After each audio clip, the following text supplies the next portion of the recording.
Hello friends, what I ordered, what I got. சீரிஸ்குள்ளே போகலாமா? மீண்டுமா அப்படின்னு நினைக்கிறீங்க தானே?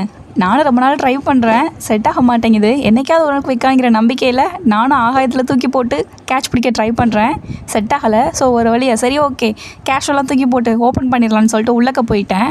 பேக்கேஜிங்கை பார்த்தாலே தெரிஞ்சிருக்கும், ஃப்ளிப்கார்ட் ஏன் இப்படி வர மட்டமான பேக்கேஜிங்கை கொண்டு வரான்னு தெரில. என்றைக்காவது ஒரு நாள் ப்ராடக்ட் பிஞ்சு வெளியே தொங்க போகுது. இந்த நேரத்தில் நம்ம ரிட்டன் ரீப்ளேஸ்மெண்ட்னு காவுகான்னு கற்றுனாலும் அவன் நம்மளை கண்டுக்க கூட மாட்டான். சர்வீஸ் இல்லைன்னு சொல்லிட்டு க்ளோஸ் பண்ணி விட்ருவான். முடிச்சு விட்டான் போங்க அப்படின்னு சொல்லிட்டு நம்மளை தூக்கி போட்டு மறுவேலையை பார்ப்போம்.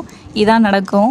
கஸ்டமர்ஸுடைய ப்ராப்ளம் எதையுமே கன்சிடர் பண்ணாத ஒரு தங்கமான வெப்சைட் தான் நம்ம ஃப்ளிப்கார்ட். சரி, அந்த கதையெல்லாம் லேட்டாக தான் பார்த்துக்கலாம். நம்ம ஆர்டர் பண்ண ப்ராடக்ட் என்னாச்சுன்னு சொல்லிட்டு பார்க்கலாம். கிராஃப்ட் வீடியோ வரல அப்படின்னு சொல்லிட்டு நம்ம வெயிட் பண்ணிட்டு இருந்திருப்பீங்க.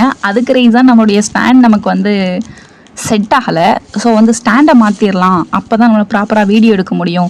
ஏன்னா எல்லோரும் கழுவி ஊற்றுறாங்க, வீடியோ ஷேக் ஆகுது, கிளாரிட்டி இல்லை, அது இதுன்னு சொல்லிட்டு எடுக்கிற எனக்கு தானே தெரியும் எந்த அளவுக்கு கஷ்டமாக இருக்குது அப்படின்னு சொல்லிட்டு.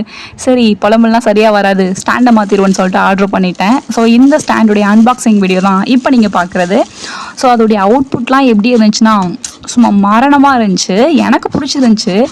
நீங்கள் கேட்கலாம், ஏம்மா உங்ககிட்ட தான் ஆல்ரெடி ஸ்டாண்ட் இருக்குல்ல, அப்புறம் எதுக்குமா இந்த தேவையில்லாத ஆணி அப்படின்னு சொல்லிட்டு. புரியுது, ஆனால் அந்த ஸ்டாண்டில் என்னால் வீடியோ எடுக்க முடியலை.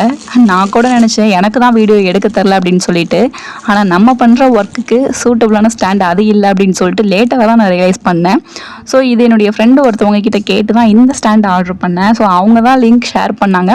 அதனால கொஞ்சம் ட்ரஸ்ட் இருந்துச்சு. ஓகே இதை வாங்கினா நமக்கு கொஞ்சம் பெட்டராக வரும் அவுட்புட் அப்படின்னு சொல்லிட்டு. ஆனால் ஓப்பன் பண்ணி பார்த்ததுக்கப்புறம் எனக்கு அதை எப்படி ஃபிட் பண்ணணும் அப்படின்னே தெரியல. சரி சொன்ன ஃப்ரெண்டையே போய் தொல்லை பண்ணுவோம் அப்படின்னு சொல்லிட்டு அந்த ஃப்ரெண்டுக்கு ஃபோன் பண்ணி வீடியோ காலில் அவங்களுடைய ஸ்டாண்ட் அவங்க பாட்டாக கலட்டி எனக்கு மறுபடியும் சொல்லி கொடுத்தாங்க.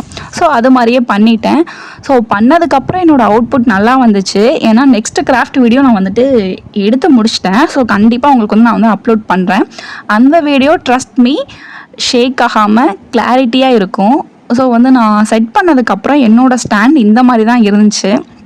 ஸோ இந்த ஸ்டாண்ட் உங்களுக்கு வேணும், நீங்களும் இந்த மாதிரி கிராஃப்ட் வீடியோ பண்ணுறதுக்கெலாம் நீங்கள் இந்த மாதிரி ஒரு ஸ்டாண்ட் தேடிட்டு இருக்கீங்க அப்படின்னா லிங்க்னு கமெண்ட் பண்ணுங்கள். நான் உங்களுக்கு உங்களுடைய டிஎம்க்கு லிங்க்கை ஷேர் பண்ணுறேன். நான் ஏற்கனவே வச்சுருக்கேன்னு சொல்லிட்டு இருந்தேனே அந்த ஸ்டாண்டையும் அப்படியே அவங்க கூட ஷேர் பண்ணிக்கிறேன். இந்த ஒரு 2 ஸ்டாண்ட் தான். ஒரு ஸ்டாண்டில் மைக் லைட் எல்லாமே இருக்கும், இன்னொரு ஸ்டாண்டில் அது ஒன்றுமே இருக்காது, சும்மா நிற்கும் பேருக்கு. இப்போ நான் ஆட் பண்ணியிருக்க கிளிப் பார்த்தீங்க அப்படின்னா தெரிஞ்சிருக்கும் இந்த ஸ்டாண்ட் எந்த அளவுக்கு ஒரு யூஸ்ஃபுல்லான ஒரு ப்ராடக்ட் அப்படின்னு சொல்லிட்டு. இதுக்கு முன்னாடி நான் வீடியோ எடுக்கும்போது நிறையா ஷேக் ஆகும். அதுக்கு ரீசன் என்ன அப்படின்னா அந்த ஸ்டாண்டெல்லாம் வச்சு ஒரு டைரெக்ஷனில் மட்டும்தான் எடுக்க முடியும். ஆனால் இந்த